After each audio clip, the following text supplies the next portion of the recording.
The team is showing some fight, but the result was yet another home loss. What to make of Carson Wentz so far? Is the defense showing promise? And how to turn things around before it's too late? On Tony McGee's Pro Football Plus. The man Call is somebody, back, call y'all. somebody. He's We're back. Call He's your back. mama, call your daddy. We're back and we're Yeah, back. we're back. Tony McGee, He's back, y'all. We're back. Tony McGee. Tony McGee, Pro Football Plus. Tony McGee, Pro Football Plus. Tony McGee, Pro Football Plus. Tony McGee. Welcome to Tony McGee's Pro Football Plus. Now, they did play better, but it wasn't good enough. But we did have one great sight. Brian Robinson was back in the fight. Now, he need to bring some others with him. We'll be back in a moment. He's Pro Football Plus. We're not smiling here because we've seen this movie too many times. Same rerun. I mean, you just think about it. Every time the defense didn't hold, they did hold. The offense didn't hold, they couldn't score. What kind of quarterback do we have? Well, we're going to answer this week. We brought in some high-tech people who know their stuff. Donna, who do we have? Hey, Tony, I had to bring in the heavy hitters this week because, we're running out of storylines to talk about this team. And she's been covering the Washington Commanders as the beat reporter from the Washington Post, Nikki Giovanna. Thank you for coming on, Nikki. And we had to bring the truth on also this week, Solomon McGee, so that we could kind of try to figure out this team moving forward. So, Tony, and and I forgot about Gary Clark again. Oh, you can't forget the ratings like that. The ratings. But anybody thinking about him when he was too busy partying at the game. And of course, Alex is back with us this week. So he's here to tell the truth also, Tony. And about you, I don't know. You know, one thing, on Sunday, you saw a defense that put you in position to win. Then you have an offense go down there and have 3 or 4 tries off the 2-yard line and can't do it. Throw an interception. Come on now. You can't keep talking about my defense. We have to start running that ball. So that's why I'm glad we see Brian Robinson back. I think he's really going to help the running game. Indeed, that will help the team. Hey, Tony, I want to go right to Nikki because Nikki is out there all week long with this team here, and the reports from Coach Rivera and the offensive coordinator Scott Turner. And Nikki, we're hearing the same old stories over and over. It's almost like running out of storylines. What are you seeing with this team overall? I mean, is it any hope moving forward for this team? I think the only hope is their track record. I mean, the last 2 years under Ron Rivera, they've had these slumps and they bounce out of it suddenly for no clear reason. I mean, last year they relied more on the run game, which I think they should be doing this year. The year before that, Alex Smith had his miraculous comeback. Alex Smith is retired. So, I think there's a lot going on. They're just finding new ways to beat themselves and to lose. That's not good. That's not good. Less than ideal when you say that, but you do see some improvement in some things. And Gary, I want you to tell me, it seems as though now Brown is coming around, those wide receivers, even though they don't have the best quarterback playing for them right now, your wide receivers seem to be taking the game serious. Yeah, the receiving core is doing a good job so far, but I mean, at the end of the day, I think at some point in time, leadership has to become, a part of winning football games, and I need to see them get upset when they lose. I'm still not seeing them upset when they lose a football game. I'm still seeing people hugging, their opponent after the game is over with a smile on their face. When you lose, there's nothing really to smile about. You can talk to your friend on another team, 3-4 days later. You need to talk to that person, but I don't see anybody getting upset on the sidelines. I don't see any controversies. I don't see any fights breaking out, quite honestly. And, when you're playing bad, to try to get out of that funk, a lot of times those things have to happen for you to get back on track and start winning football games again. Hey, Tony, before you hop past, I want to give you some numbers. And you talked about the defense earlier. that your defense is showing improvement. And I got to agree with you to a certain degree. But on the offensive side, that is not improving on that side of the ball. 8 points against the Eagles, 10 against the Cowboys, 17 against the Titans. That is not going to get you over the hump as far as on the offensive side of the ball. We talked about the offensive line not being productive. They did a pretty good job in the Tennessee game. I thought that was by far one of their best games. And that's not saying a lot because I think there's some struggles still there. But that quarterback play is not getting it done right now. And if you score those little points, you're not going to win games moving forward. Exactly. And one thing about it, he's getting the opportunities. He's a 50-50 quarterback right now. He's going to give you 50% of the game good. Then 50% is not going to be well. You can't do that in this league. And Alex, you tell me this. With Brian back, do you think now we can develop a running game and that will change the whole scenario? It would certainly help. Listen, Brian Robinson, the first play of the game, runs for about 9 or 10 yards left side. Crowd's fired up. It comes back because of a penalty. He can't do it himself. If they're going to keep sort of being the victim of penalties, it wouldn't matter if I don't know who was back there, Walter Payton, okay? It can't be just him. They ran for 30 yards, Tony. 30 yards. Okay, 30. I think I could have got that. Against Dallas, they ran for like 100. They ran a lot. This team finds a way. Every week it's a little different. Let's figure out another way to lose a football game. Let's blow a timeout because of a challenge, which I didn't think was an awful challenge. I may be in the minority on that one, but I thought it was close enough to give it a shot. Either way, didn't work. Let's waste some time when the clock's ticking and then call a timeout and let 10 more seconds blow by. Let's have 3 chances from the 2, which was a gift after the penalty. They find new ways every week. Nikki, I know, has to sort of come up with new ways to present this to her following, but in a way, it's the same old, and in a way, it's different. Let's do this week. Whatever it is, let's figure out what we can do to not win a football game. They need, Tony, I imagine. Not win a football game. They have to learn how to win. If they score at the end, which they didn't, there's a whole different feeling about this game. 30 yards rushing doesn't matter when you win. Penalties don't matter when you win.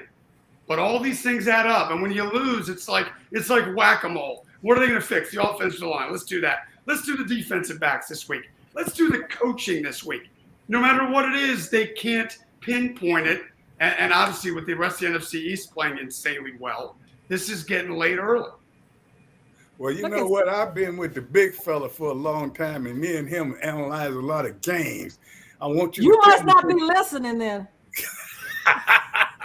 I'm listening all the time. My defense is doing well, but big fella, tell me on the offense, what can they do with that offensive line to make them better? You saw when I played back in the day, and right now, to me, Wentz is not the greatest, but it's not all his fault. So what can they do with this offensive line? They got to do something.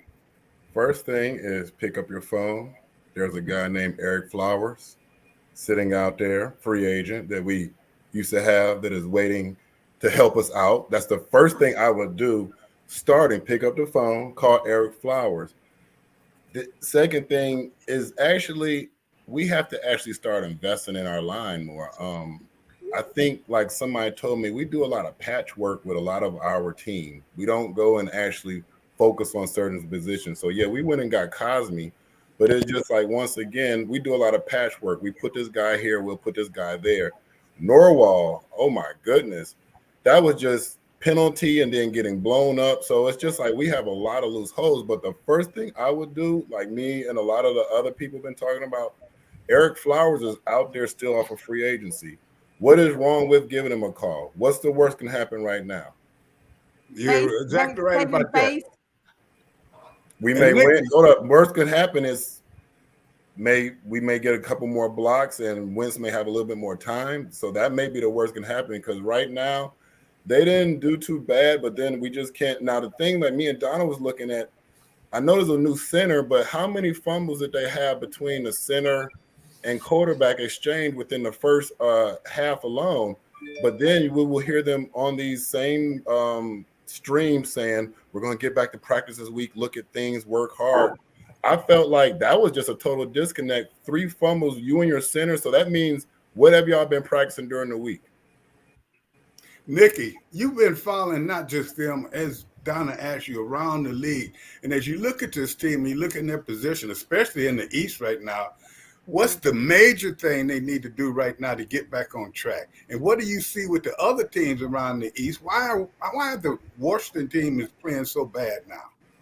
Yeah, I think there's a lot of reasons. I mean, we asked Ron Rivera this today, and he, of course, pointed to quarterback, but not in the way that you think, not because he thinks Carson Wentz is playing poorly. Obviously, he's had his games. He thinks it's because the other teams have had time to build around their quarterbacks. There's some flaw in that logic, obviously. You look at Dallas, for one, who's won 4 consecutive games with Cooper Rush, a player they cut 2 years ago and brought back only because of Dak's injuries.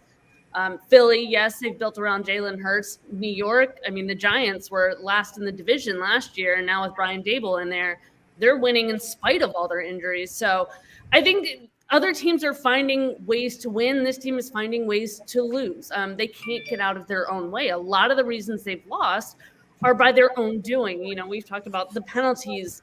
I think the lack of the run game is due in part to the line, and they can't protect. They can't hold up. Andrew Norwell and Trey Turner, their replacements for Sheriff, and as you mentioned, Eric Flowers, have been atrocious, frankly. You know, on defense, I think they have made improvements. I think their pass rush win rate has definitely improved. They're getting pressure. They're getting home. They've eliminated some of the big plays, though they still have some. They've benched William Jackson, which I think is a huge move, kind of underrated move, but they still can't put it all together.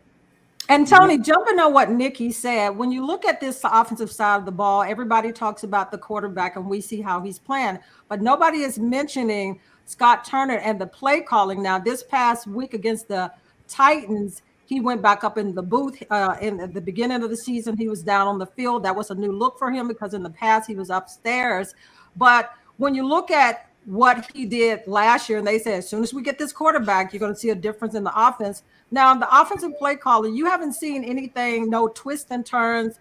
And like Nikki said, those other teams in the NFC East, they're getting it done with quarterbacks that wasn't even supposed to be playing as far as Dallas goes. But this Washington team, to me, on the offensive side of the ball, they've got to be more savvy in their play calling to put him in positions. Terry McLaurin has 6 catches in that Titans game. And when you look across the NFL, top receivers are getting the ball 11 plus times.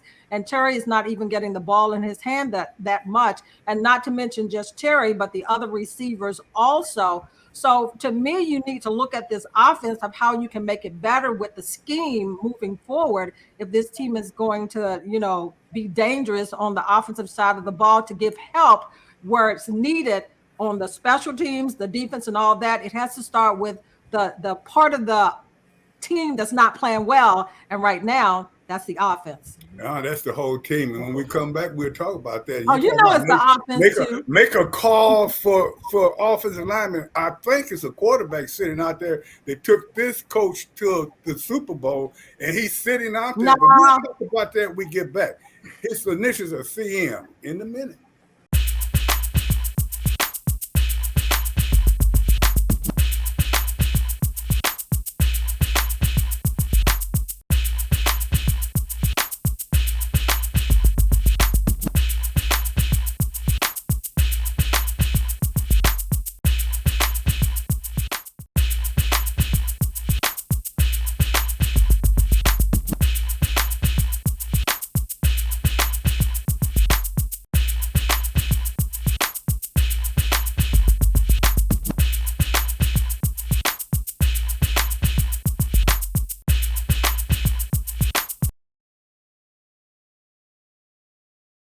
I kept my head high. You know, I ain't complain. I ain't, you know, try to go back in the past. I just did everything I had to do to take steps forward. And, you know, that's what helped me make the progress that I've made the last 6 weeks. I really can't explain the feeling, you know, just being back out on the field, man. So many ups and downs, man. But today, you know, everything finally came to the light, man. I'm just so blessed to be back out there, you know, with all the fans, my team, you know, just everybody involved. I know that it's a lot of football yet to be played. But at this stage, with 4 games in a row, Yeah. how do you stop the bleeding right now to move this in the right direction? Yeah, win.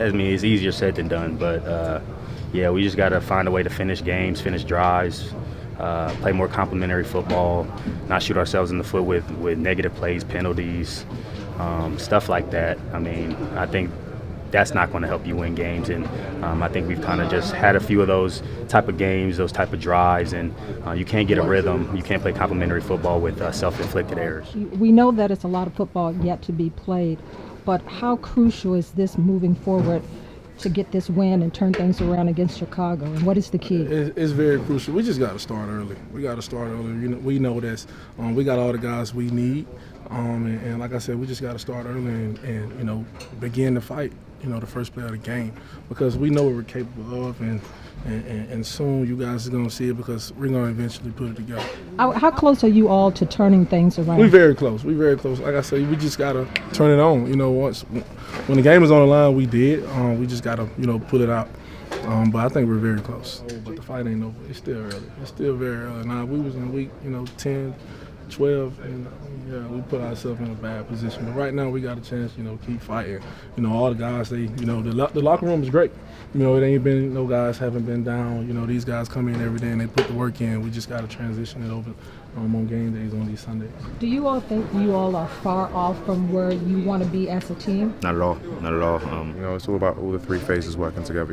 Defense, stopping the run, getting after the quarterback, affecting him, getting the ball back to the quarterback scoring, and obviously special teams getting really good field position.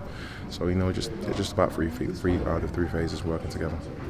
And all three phases working together. Donna, I just have to ask you one quick thing. They seem to think they still have time, but I'm like G-Man on this. I need to see some fire here. I need to see somebody looking in the eyes and saying, you're not doing your job. Let's get it done. I know they do have some opportunity to get it done, but it's more than just talking about it. And like they usually say in the Marines, if you can't run with the big dog, you stay up under the porch. But Tony, at least they're not fighting each other, because in a situation where you lost 4 games, it's almost like the locker room can get frustrated when you look at one side of the ball and they're not doing their job. But this team seems like they're still together as a unit, and that's the good thing about it. I'd be ready to fight somebody if we were losing 4 games like that. But Tony, they talk about they have time, and we know that it's a lot of football still to be played. But sooner or later, that's going to run out, because you're already 5 games into the season. And when you look at the Giants, the Eagles, and the Cowboys, the Eagles are 5-0, and the Cowboys and the Giants 4-0, which was totally surprised about those 2 teams. But right now, Washington is at the bottom of the barrel, in the basement, in the cellar, almost like underneath everything. And they've got to be able to claw their way out. And week in and week out, to me, they haven't put together the pieces to be able to claw out where they put themselves into. Well, when we come back, we'll talk about it. It ain't just about the pieces, and we got a few minutes now. It's about the team, and that's what one of them said, G. And I like your analogy. It's about the team and everybody else playing together. Now I'm going over to the big fella. Let me talk about that big fella. What do you think needs to happen? You played basketball over in Europe. You played it here. You look at this team right now. What do you think, as a basketball player and knowing football, they need to do? A few minutes now. We only got about a minute or so. I'm really still one of the words my father used to use, and it was a big word. I'm still perplexed. I could probably help you out when we get back from the break and analyze a couple of things. One thing we do need is leadership, like G-Man said, and I don't see there's a way to get in people's face without actually being chaotic. So maybe we could work on that, because the leadership is definitely lacking. And that's one thing we did have on most all the teams I played with, is some kind of leadership, or somebody was going to pull you together and let you know they need you and they need you to do your job. Hey, Solomon, it's going to take you more than a break to analyze. Yeah, because you heard, I'm still, like I said, I'm still perplexed. I mean, that was one of the words. When I would get in trouble, my father would be like, "Don't you look so perplexed?" I was looking so perplexed on Sunday that I'm still perplexed. So, Can I ask Gary a question? Yeah, go right Gary, ahead. you said something so interesting in the first segment.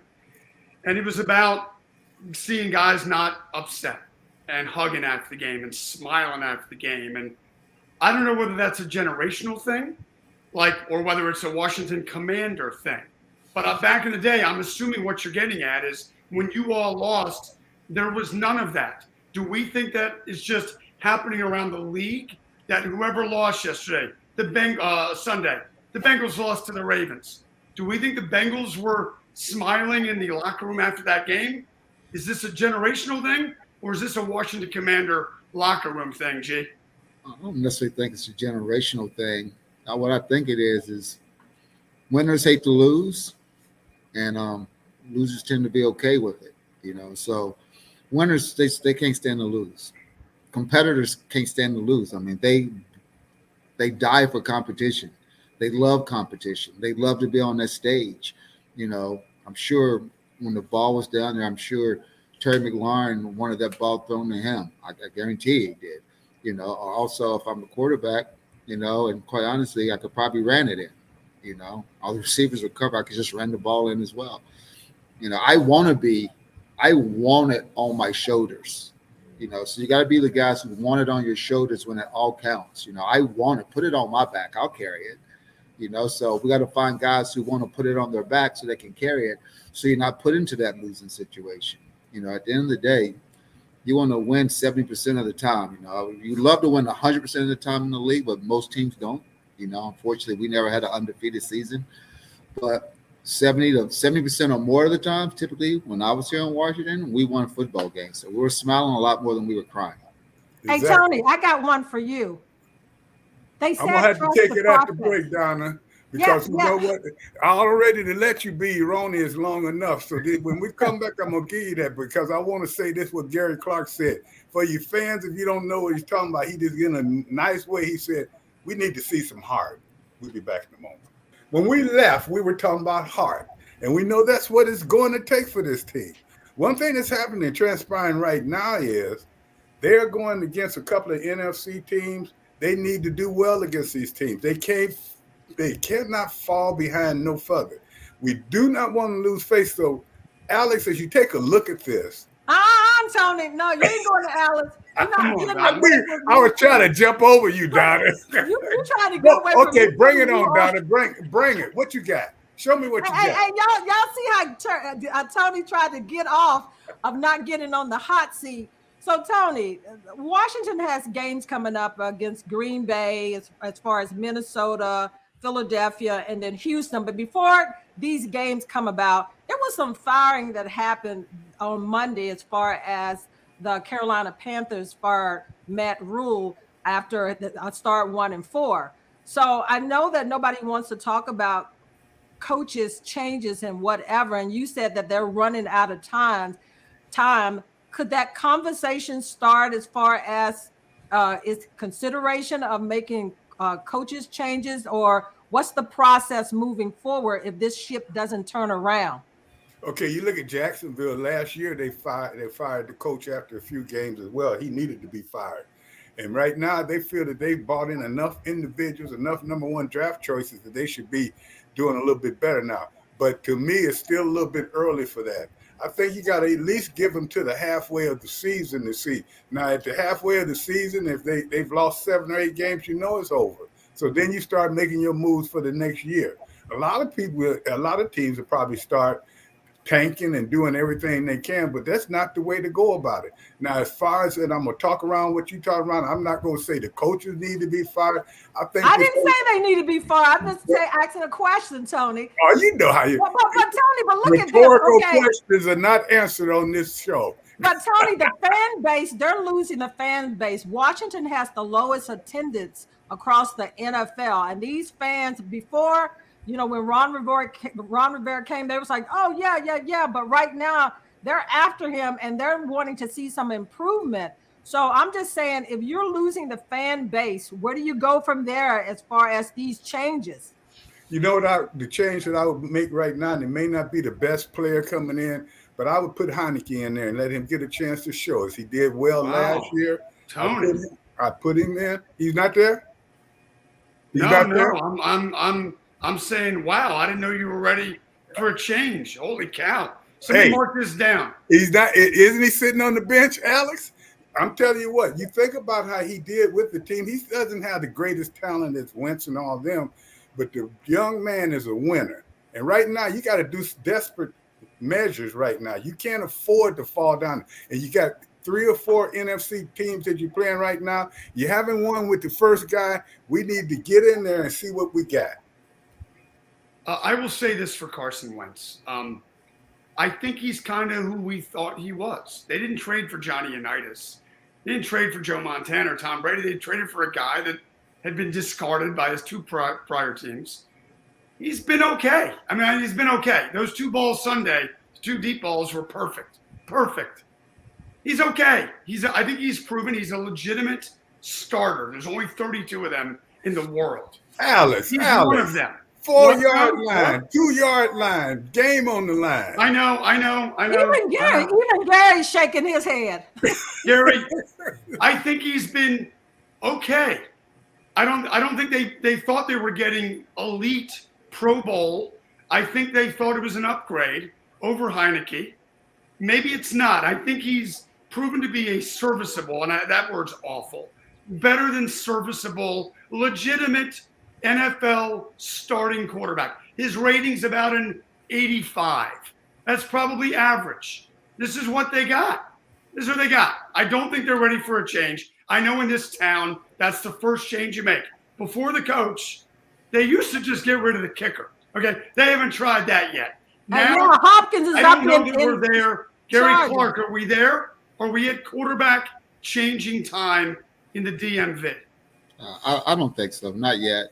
I don't think so, because I'm also a guy that doesn't think it's always the quarterback that wins football games. Typically, it's hardly ever the quarterback that wins football games. It's a combination of those players playing well together. You know, it's a person making a great block allows that quarterback to get his pass off. It's a receiver making a great catch. Sometimes it's a quarterback making a perfect pass, putting the ball in exactly where it needs to be.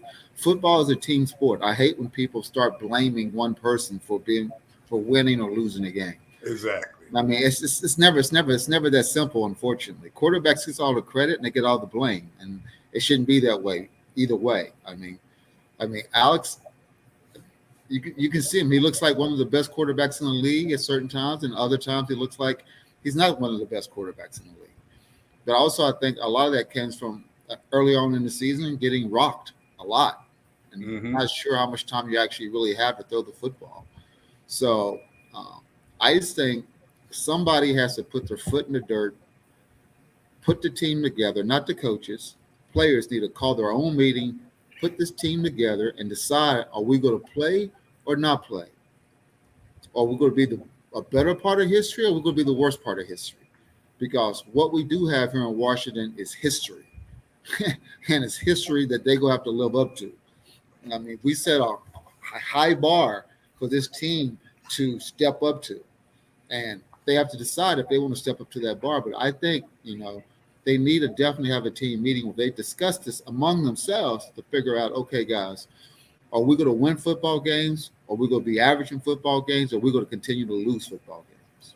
And see, you know what, Donna, when you hear Gary say that, you know that he's a player, that he was so good that after he got done playing, they gave him a suite so the people can come and hear him talk. And then you got a chance to be there. And I wish they gave me a suite. Right.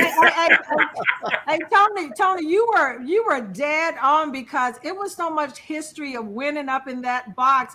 I didn't see my number up there, Donna.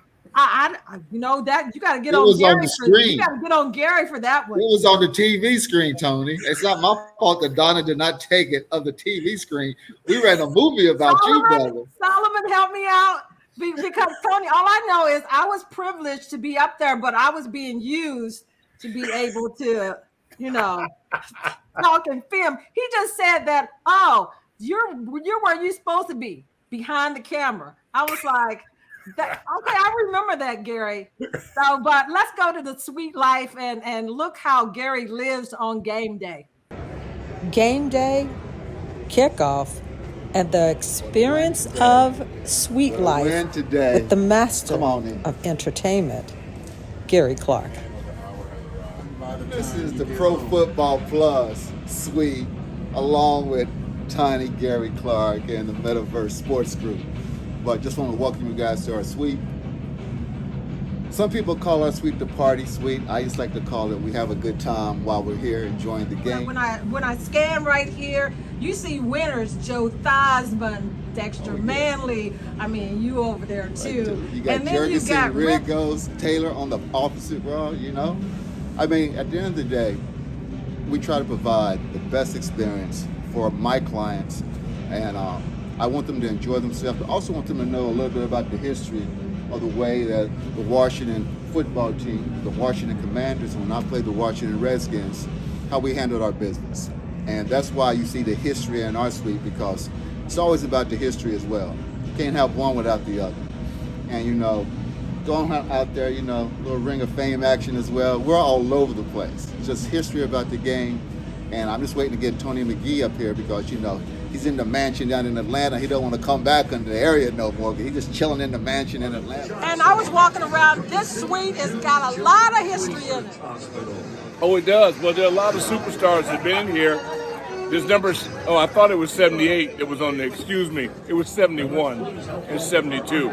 But you know what? I'm going to bring that 78. I got an old 78 jersey.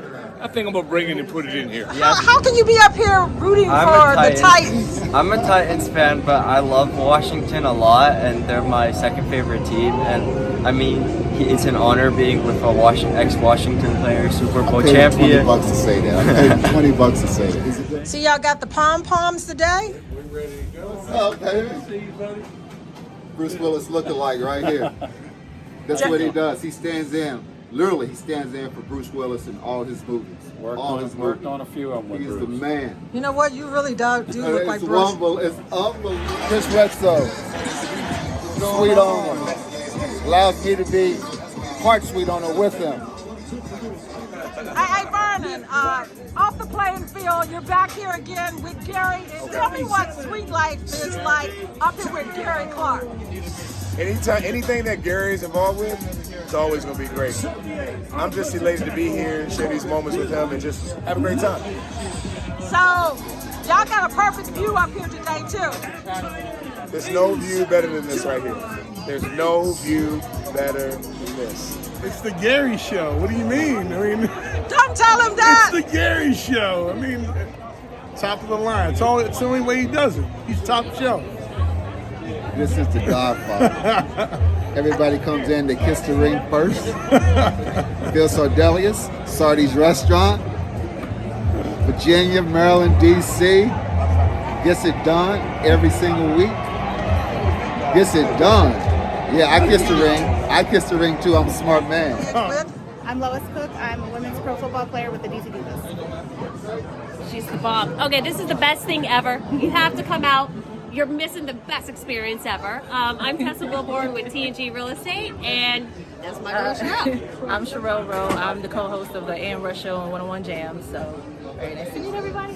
All about making sure that our customers, our clients, our guests have the best experience no matter what happens. They have to have that Super Bowl experience every game that we have here, whether it's a preseason game, regular season game, playoff game. They're going to have that Super Bowl experience. That's what me and my people make sure we give our customer, clients, and guests. Do you watch the game, Gary? Because I you know, Showtime on the week. You know, I'm not for sure if you be paying attention to the game. I'm typically paying a lot of attention to my customers, my clients, and my guests. Because I know it's up to them to take care of it on the field. That's no longer my job any longer. If I could, I would be taking care of it out there, but I can't. But my job now is to take care of my customers, my clients, and my guests. Hey, Big Zo, let me ask you this. You saw me play for 14 years, and you know I was just one of those guys who was just glad to be on the bench. Tell me what it's like to be a superstar and have your own suite. You have all these big, high-priced people coming up in there. Was it great, Solomon? I sent my son there, fans, so I can find out through him how it was. So I haven't been invited there yet. But was it good, my man? They put Solomon out. Yes, it was, Father. I did everything you told me to. I chipped his ice, like you said, properly and make sure it was the small pellet ice, like you said. I made sure everything was straight, and then I told him that you were going to have 7 of his cars washed by the end of the day. So it was all jokes aside, it was a great thing. G-Man does a great thing up there, and I mean, the fact that he's a proven winner, it makes the experience much better. Opposed to, and I'm gonna be honest, with the state of what they're in right now, it is good to have an actual winner around the fans, because if they're depending on the players now, it is kind of a like sad thing. So G actually makes you feel better at the game, win or lose. Now, like we say, we want to walk out with a win, but G, it was an awesome experience being up there with G during his suite life. Hey, Tony, he made me, after I got finished filming, he made me serve. I had a tray serving the guests. But see, what y'all didn't leave, I snuck up there, and me and Alex swept up after everybody left. Hey, G, that's a great experience. And you know what? I hear you saying your clients and everyone. How can you get involved with this experience? Well, I mean, it's really, we're tied into so many different outlets right now, Tony. I'm very fortunate, very blessed that, Gary Clark Incorporated, we have tied in TNG Real Estate Advisors, we're tied into Strategic National Title Group, we're tied into Pest Management Services Incorporated. I mean, we have a merchant account business as well. I mean, we have different clients every home game. So we have about 20 clients that come out every game. We try to keep them happy. Because I need to keep them happy, because I got to pay for that suite that I have. So I have to keep them happy. But we have a great time in our suite. And then the majority of people, if there's players there, they always come to my suite before they leave and go home. It's just a comfortable place to be. They're always welcome. We always know that. So all of you fans, you heard that. The big hitters are up there. So some of you guys get up there, so he'll let you up there and get an extra ticket for me. We'll be back in a moment.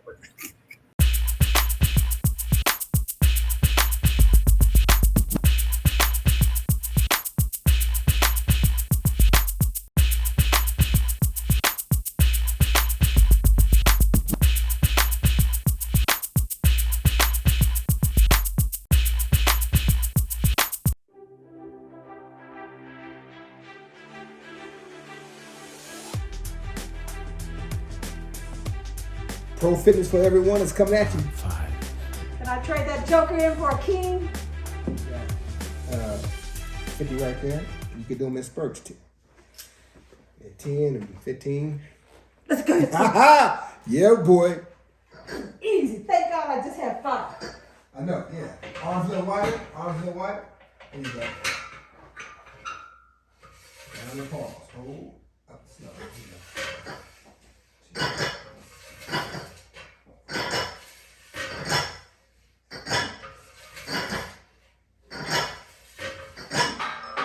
50 leg extension. The leg extension. And I got a mask on. And I'm breathing heavy. So that means that I'm really in shape. Check this up. There you go. No time. 2. Half. You're going to be there for a good 10 minutes. Definition Ricky. Oh, yeah. That's that bike, though. Yes, indeed. Yeah. Tell Tony again. Yeah. Well, Tony don't believe that? He don't believe me. That bike ain't no joke, man. It's all pretty much all quad. Y'all don't know anything about this, especially you, Tony. If you ride horses, man, it's How the many best is this? exercise for you. This is 20. Bank day. I felt that. Huh? This is 15 pounds, Yeah, 15 pounds. but I only got 5 to do. Lucky me. Yeah, you probably can do 25. I got a big 25-pound bar like that, too. Yeah, that's good form, too. Thank you, Ricky. Say it again. That's good. That's great form, how you pause at the top and you come down slow. I ain't no rookie here. Yeah. You can tell you've been training. Instead of going like... I may have been doing that with that 25. Now you got 30 back extensions now. Y'all think this is easy? It's not.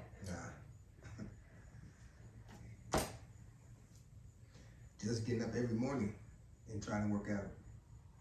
It's tough. Getting started is tough. This is how you get those guns. Right here. Yes, sir. Right here. And it's like another one of my tips that I love. is that I like to use my stomach as my support, because now when you put your stomach right here, your arms right here, you don't involve your shoulders. A lot of times when people are doing curls, they go up, they subconsciously move their shoulders and go up like that because they're on the side. When you put it right here, these are true curls. You can't help but use your biceps. Put your arms in front. Yeah. And then it appear a little bit heavier. You got 20. Okay.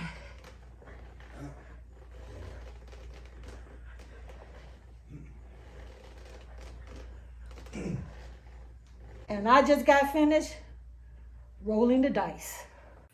And Tony, that's the workout right there was rolling the dice. So when you roll the dice, you may come up with the 50, 20, 30, and whatever it is, you have to do certain exercises. I wasn't even supposed to work out that day with Ricky. I thought he was doing it, but he put me through the rolling the dice. He waiting for you, Tony. He waiting for you, Gary, and Alex. Even you and Solomon got to come for a workout. Oh yeah, Tony, you talking about you can bench 300 or whatever pounds. I also know Father Time ain't never lost a game either. So Again, so you do that workout? I don't bench that anymore, but now you can ask my son right there, and you can ask Gary. But it used to be a time that I would do 80 benches, and then I'd end up with 435 one time. Neither one of them said nothing, Tony. Tony is definitely one of the strongest players I've ever seen. Period. Period. I didn't say 435 pounds, honest, 4 and 3/10 ounces. No, but when you look at that, but I'm asking you guys, and Big Zoe, you always have worked out, and you, Gary, and you look at it, we're trying to present this, and you fans, we hope you're enjoying it, because we want our fans to have a little bit of taste of everything that we have going on as a television show. And when you guys look at that, do you see the benefits from that? I know, Donna, you feel them, but you guys have worked out a lot, and you look at these exercises, and sometimes it brings back thoughts of how we used to work out. Most definitely. I actually utilize a lot of Ricky's stuff myself during the week just because it works. A lot of the techniques that Ricky, and first of all, Ricky is still very durable. That's what everybody got to look at. If you do things right for a long period of time, hint, commanders, you actually get to the point where everything becomes repetition, and it's not an age on it. It's actually about health as well. So I actually take a lot of Ricky's notes from the tips that he do, and I actually implement it in my workouts on a weekly basis now. Hey, Tony, why you didn't mention Alex? You said Gary and Solomon, but you didn't throw Alex in there as the workout. Well, I haven't had the pleasure of working out with Alex, and I figured that I better not say anything, because I mess around the fat mouth and he's been pressing 5. You know, I'm in trouble. So. No, not me. I would say this. Alex makes so much money that he has people work out for him. Yeah, thank you. That's exactly what it is. I would say this. I want to ask we have two pro athletes on this screen at the moment. I will go work out. I go to Lifetime Fitness in Columbia. I go a couple times a week. There are some pro athletes that I have seen in there. And it is a credit to the two of you who have played pro sports at the highest level. There's dudes in there that work out, and they work out all the time, and they're ripped and they're fit. And then there's dudes in there that walk in that I know used to play pro basketball or pro football. And I go, wow, you all are different. I can look at a pro athlete that's been a long time since he or she played. They're different. You can tell that their bodies, they're just stronger. You could tell that they had what it took to be a pro athlete. That goes for you, Gary. That goes for you, Tony. Ricky Irvins, if he walked by right now, a bunch of people that don't know Ricky Irvins would go, look at that. The way that you carry yourselves as pro athletes and former pro athletes that I will always be in awe of. And the rest of us can work out till our heart's content. But y'all had something physically, a demeanor, a motivation, all of it that reached that level that I will always be amazed at. Real quick, I think about Frank Robinson. Frank obviously played a long time ago. I would see him walk out of the Nationals Park dugout before a game or something. There was a way he walked, and I thought, that's what pro athletes look like. That's what people that had to work out at the highest level look like long after they've played. So, yeah, do I work out? Yeah. I'm never going to be Gary Clark. I go lift for the next 30 years of my life. I will never, ever, ever be able to do what Gary Clark did from a physical fitness, strength, conditioning standpoint. And I just think it's awesome what you guys. Okay, Tony, how much you and Gary pay Alex to say that? I was just getting ready to call the It was worth accountant. all $10,000 that I paid. It was worth all $10,000. Do you know what I mean, though? Do you know what I mean? Yeah, definitely. And, we're not joking about this. And fans, we want you to know we do this not just for entertainment-wise. We do it for information-wise. And when we do different things on here, we really want you to take advantage of it. These things can help you. But if you remember, Ricky Irvin, when he first started this, the first thing he said is see your doctor. Make sure you can do it. Now, I want to ask you this, Donna. Do you think in the future we can set up a little lifting? My oldest son, David, is a professional trainer. And then Solomon's fiance was just in a bodybuilding contest. So she know a little bit. Solomon, you think we can set that up? I think we can do that. She's actually going to be competing in a OCB show in December 4th. So she works hard every day, and she's actually dedicated. And she's actually taken some of Ricky's things and pushed it in the weight room. So I tell people it's good stuff. Listen to Ricky. Well, I'm going to make sure that we get Tony, as Gary said, up here in the area again to make that happen. But Tony, we're talking about health. We were talking about the fitness. But we're talking about also breast cancer awareness and staying healthy, getting your mammograms. And the Washington Commanders had their breast cancer awareness game, the Crucial Catch, and got a chance to catch up with some of the ladies to just the importance of getting your checkup and breast cancer awareness. So let's hear a little bit from them. Detection. It's about early detection, saving lives, and making a crucial catch for all cancers. The ribbon stretches wide. Breast cancer awareness and education is so important to us because it does affect 1 in 8 women, and it can happen to men as well at any point in any age. And it's really serious, and it can affect people's lives and families for many, many years. Why is it so important for you all to be out here today? I think most of us in Zeta Tau Alpha have either been affected or seen the effects, not just with the people who have cancer or breast cancer, but the families and all of that. And we really just want to show support for them and for everyone to see the signs so they're more prepared and they know what to have during that experience and how to support each other through it. Every day I'm saying, thank you, Jesus. Yes, and early detection. Both of her cancers were in stage 1. So early detection is key. Go get those mammograms, right? Yes, exactly. When she heard those words that she had breast cancer, she said, I'm going to beat this. No, it's like her positive. mindset. My mindset, no, you can't do this to me. She's working for 101 as her, once she wants to live to be over 100. You're wearing that pink because it's Breast Cancer Awareness Month. Why is it so important for you all to be out here today? Well, we're with Zeta Tau Alpha, and our philanthropy is breast cancer education awareness. So we're here to spread the word. It affects 1 in 8 women, which is crazy, and we want it to be 0 in 8, which is 0 overall, and this spreads awareness to get checked, even something as small as these little ribbons we're passing out. And you all, when I look across at you all, everybody is young, but everybody probably knows someone that's been affected by breast cancer. Anybody in your family's been affected or friends that you know? My grandmother, she was affected about 2 years ago, and she actually is breast cancer free as of a couple of months ago. Think pink, right? Think pink. Yeah. Hopefully one day pink will just be another color.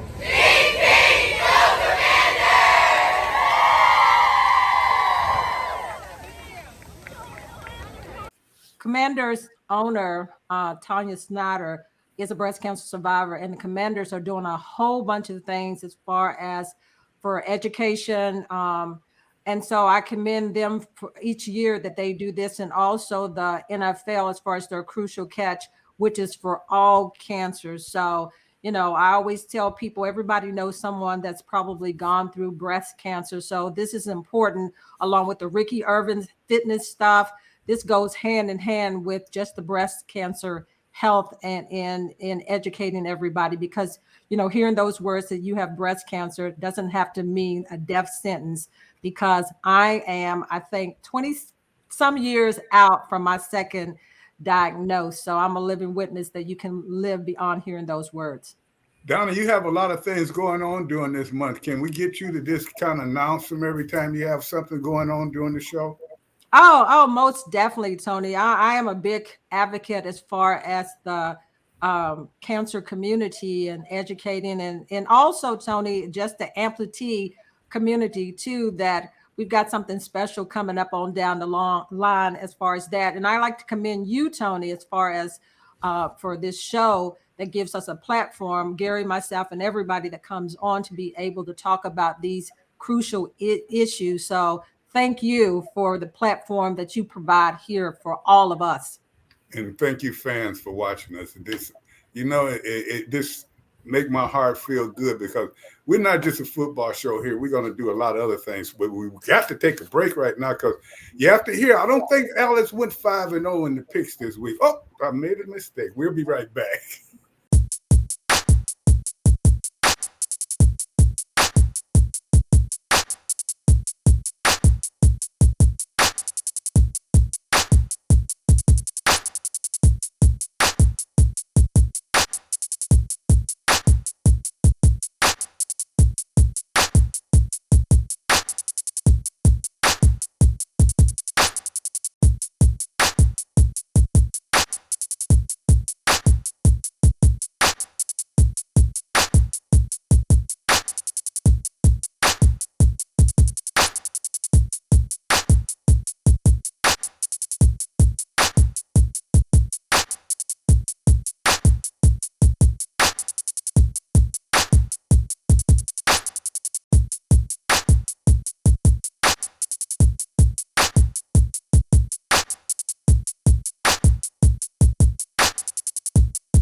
Tony McGee's Pro Football Plus Speakers Bureau offers you various opportunities to connect with former and current players, along with Tony and the crew. For more information, go to redmagplus.com Speakers Bureau. Well, as you can see by the picks, Alex didn't go 5-0. The rest of them didn't too good. And you look who's in the lead right now. It's just like this team. I may not have been playing well early, but it's better to play good late. And that's what we think about this team. As we always say, we don't never say goodbye to you guys. We try to entertain you, and we say in the minute.